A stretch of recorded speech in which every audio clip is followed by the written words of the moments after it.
रायसेन जिले के सिलवानी तहसील के ग्राम महगवा में स्थित श्री राम जानकी मंदिर के महंत पर रेप के आरोप में डीएनए पॉजिटिव रिपोर्ट आने के बाद पुलिस कस्टडी में महंत ने जहरीला पदार्थ पिया। महंत के परिजनों ने न्यायिक मांग को लेकर उनके पैतृक ग्राम में नर्मदा नदी के किनारे शव को रखकर आरोपियों और पुलिस पर कार्रवाई की मांग को लेकर प्रदर्शन किया है।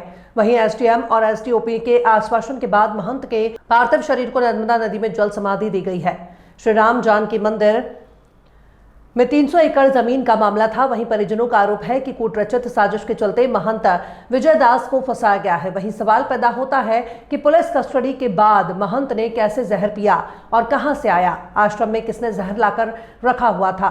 वहीं पुलिस की शक की सुई आश्रम के कर्मचारियों पर भी जा रही है। हालांकि महंत के पार्थिव शरीर को उनके पैतृक ग्राम केलखच्छ लाया गया, जहां ग्रामीणों ने न्यायिक जांच और दोषी व्यक्तियों पर कार्रवाई को लेकर शव रखकर विरोध किया। ग्रामीण और परिजन इस मामले को मंदिर की जमीन को कूटरचित साजिश मान रहे हैं। पुलिस और एसडीएम के 1 घंटे समझाने और उचित कार्रवाई के आश्वासन को लेकर महंत के शव को नर्मदा नदी में जल समाधि दी गई, जिसका आंखों देखा हाल आप सभी के समक्ष है। दबंग इंडिया 24 न्यूज आपकी आवाज से मनोज शर्मा की खास खबर। महंत जी को झूठा साबित फंसाया गया है। इनका डीएन बदला है। महाराज जी बिल्कुल निर्दोष हैं, इन पे कोई दाग नहीं है। जब पुलिस इनको पकड़ के ले गई, मुझे मिलने नहीं दिया। मैं रायसेन मिलने गया, मुझे मिलने नहीं दिया। महंगमा गया, मुझे धक्का मार के बाहर कर दिया। जो उनके विरोधी थे उनको जो ले गए। रायसेन में हमको बताया गया कि लड़की जैसा हुआ है कल मजिस्ट्रेट साहब ने पेश करेंगे। तो लड़की भी गई थी साथ में, उसके पिता भी साथ में गए थे। लड़की ने कहा, गुरुजी हमारे पिता समान है, हमने गुरुजी के साथ ऐसा कुछ नहीं किया गुरुजी ने, और हम गुरुजी को झूठी तरह फंसाया गया है। इनको मालूम चल गया तो महंत जी को सीधे महंग में ले आए। तो इन्होंने हमको बताया था कि कोर्ट में पेश करेंगे मजिस्ट्रेट के सामने। वहाँ नहीं ले जाके इनको शंका हुई थी कि अगर लड़की बयान दे देगी तो दूध का दूध पानी का पानी हो जाएगा। तो सबसे पहले जानकारी आपको कैसे प्राप्त हुई? आपको किसने बताया? महाराज जी ने अरेस्ट किया। महाराज जी किसने अरेस्ट किया? रायसेन की। रायसेन कहाँ से? उदयपुरा से, जी पचामा से। पचामा से जी महाराज जी प्रवचन में गए थे। हाँ, प्रवचन चल रहे थे, वहाँ से उनको पकड़ के ले गई पुलिस। महाराज जी की गाड़ी भी ले गई। तो हमको सूचना मिली कि ऐसा ऐसा हुआ है। तो महंगमा से हम लड़की के पिता को लड़की को लेकर गए। लड़की ने कहा, महाराज जी ने हमारे साथ कुछ नहीं किया, ना हमने कोई रिपोर्ट नहीं दी, ये झूठा फंसा रहे हैं महाराज जी को। तो इसकी शिकायत आपने वरिष्ठ अधिकारियों से भी की थी? इतना मौका कहाँ दिया हमको, धक्का मार दिया, मतलब मिलने नहीं दिया। कल मिलेंगे, कल 11 बजे का टाइम दिया था। जब महाराज जी स्वस्थ थे आप गए थे? स्वस्थ हमको मिलने नहीं दिया। अच्छा, महाराज जी की मृत्यु का कारण क्या है? मृत्यु का महाराज जी को जहर दिलाया गया है। किस पे शक है आपको, किसके द्वारा दिया गया है? जो महंग माँ में 3 लोग हैं, पुरुषोत्तम रघुवंशी, नरेंद्र रघुवंशी, कृष्ण कुमार रघुवंशी।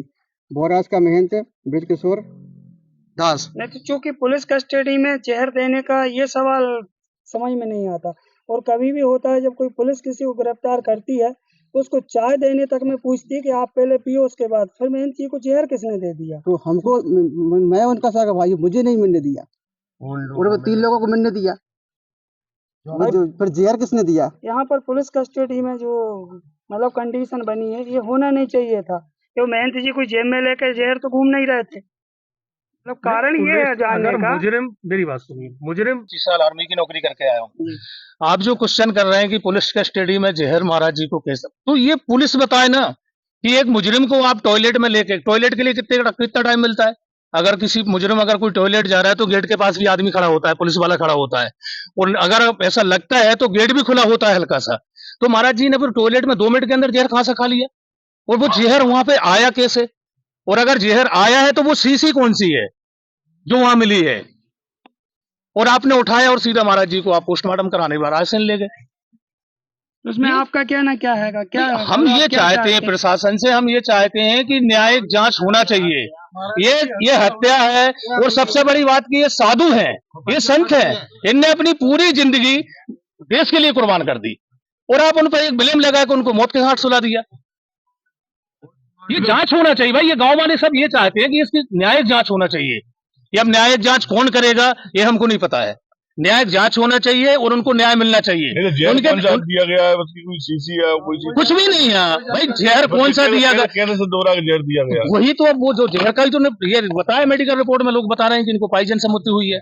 अब वो मेडिकल रिपोर्ट आएगी, इसके बाद सही डिसीजन मिलेगा क्या हुआ है। लेकिन अगर जहर दिया है तो जहर क्या उसी टॉयलेट में रखा था पहले से? आप ये बताइए मुझे।